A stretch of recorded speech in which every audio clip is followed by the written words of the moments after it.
समधी राजू मदान के दोनों बेटे भी अब विजिलेंस के शक के घेरे। विधायक की कुर्सी से शुरू हुआ काले धन का खेल। समधी राजू मदान के टर्नओवर बूम का आज #नेतागिरी पर बड़ा खुलासा। राजू मदान का बिजनेस भी अचानक पहुंचा करोड़ों तक। अब मदान के बेटों के खातों तक पहुंचा विजिलेंस का शिकंजा। विजिलेंस की जांच में सामने आए चौंकाने वाले बैंक रिकॉर्ड। सांडू राजन कपूर के साथ साथ समधी राजू मदान भी बने कुछ ही समय में करोड़पति। गौरव ने फरार साले राजन अरोड़ा के अकाउंट में भेजे थे 19 लाख। और भी कई संदिग्ध ट्रांजैक्शंस आई सामने। कल हमने #नेतागिरी पर विधायक के सांडू राजन कपूर के जगदम्बे फैशन में अचानक आए टर्नओवर का खुलासा किया, जो रमन अरोड़ा के विधायक बनते ही करोड़ों तक पहुंचा। और यही राजू मदान के केस में भी हुआ, जिसका खुलासा आज के धन प्रतिनिधि में।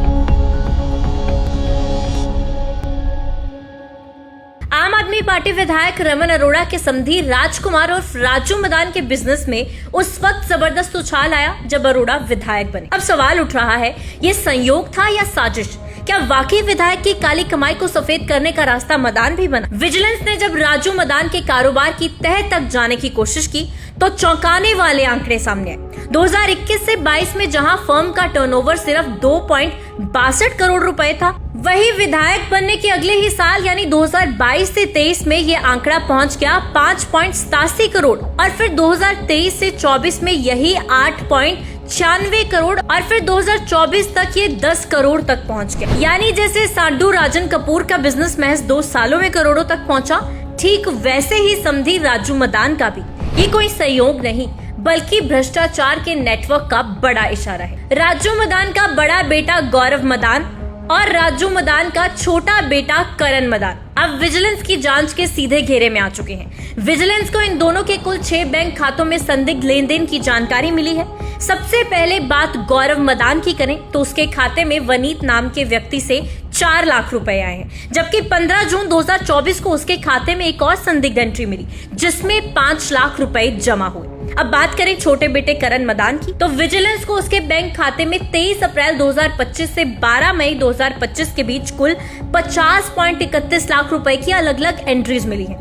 23 अप्रैल 2025 को ही करण के एक अन्य अकाउंट में 10.31 लाख रुपए भी जमा कराए गए। इन पैसों की एंट्री वनीत नाम के व्यक्ति से जुड़ी बताई जा रही है और अब विजिलेंस ये पता लगाने में जुटी है कि ये वनीत आखिर है कौन। कहीं ये कोई फर्जी नाम तो नहीं जिसके जरिए काले पैसे को सफेद किया गया हो। गौर करने वाली बात ये भी है कि ये भारी भरकम रकम उसी दौरान आई जब रमन अरोड़ा और उसके करीबियों के खिलाफ भ्रष्टाचार की जांच चल रही थी और कई बड़े चेहरे पहले ही गिरफ्तार हो चुके थे। ऐसे में इन बेटों के खातों में आए करोड़ों रुपए ने अब जांच को पूरी तरह राजू मदान और उसके बेटों के पैसों के नेटवर्क की दिशा में मोड़ दिया है। राजू मदान के निजी बैंक खाते की जांच के दौरान विजिलेंस को पता चला कि 27 दिसंबर 2022 को उसके अकाउंट में एक साथ 61 लाख रुपए ट्रांसफर हुए और ये रकम किसी एक स्रोत से नहीं बल्कि कई बार में छोटे छोटे ट्रांजैक्शंस के रूप में आई। इन ट्रांजैक्शंस की डिटेल्स देखने पर सामने आया कि ये पैसे जग्गी स्वीट्स नामक संस्थान से भेजे गए थे। ये एक मिठाई की दुकान है, लेकिन इतने बड़े अमाउंट और बार बार के ट्रांसफर ने विजिलेंस को शक में डाल दिया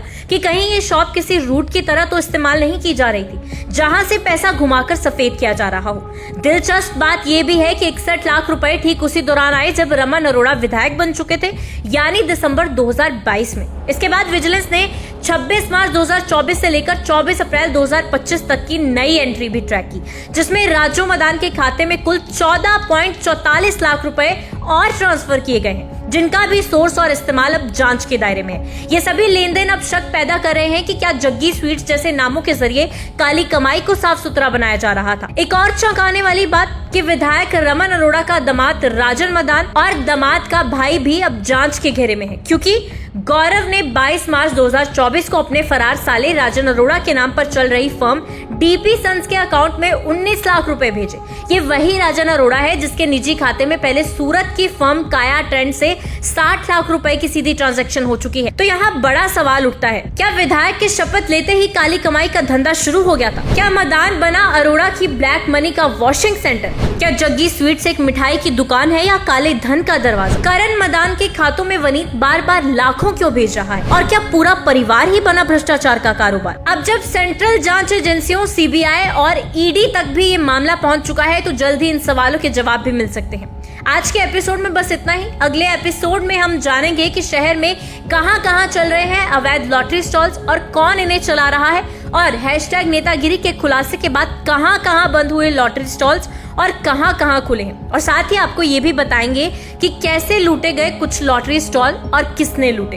तो बने रहिए हमारे साथ, क्योंकि पर्दा अब उठेगा और इसी तरह भ्रष्टाचारियों की पोल खुलती रहेगी। अंत में अगर आपको वीडियो पसंद आया हो तो इसे लाइक करें, कमेंट करें और हमारे चैनल को फॉलो करना ना भूलें। और आपसे ये गुजारिश है कि आप हमारे YouTube चैनल को भी जरूर सब्सक्राइब कर बेल आइकन को प्रेस करें, ताकि हमारे आने वाले वीडियोस के नोटिफिकेशन सबसे पहले आप तक पहुंचे।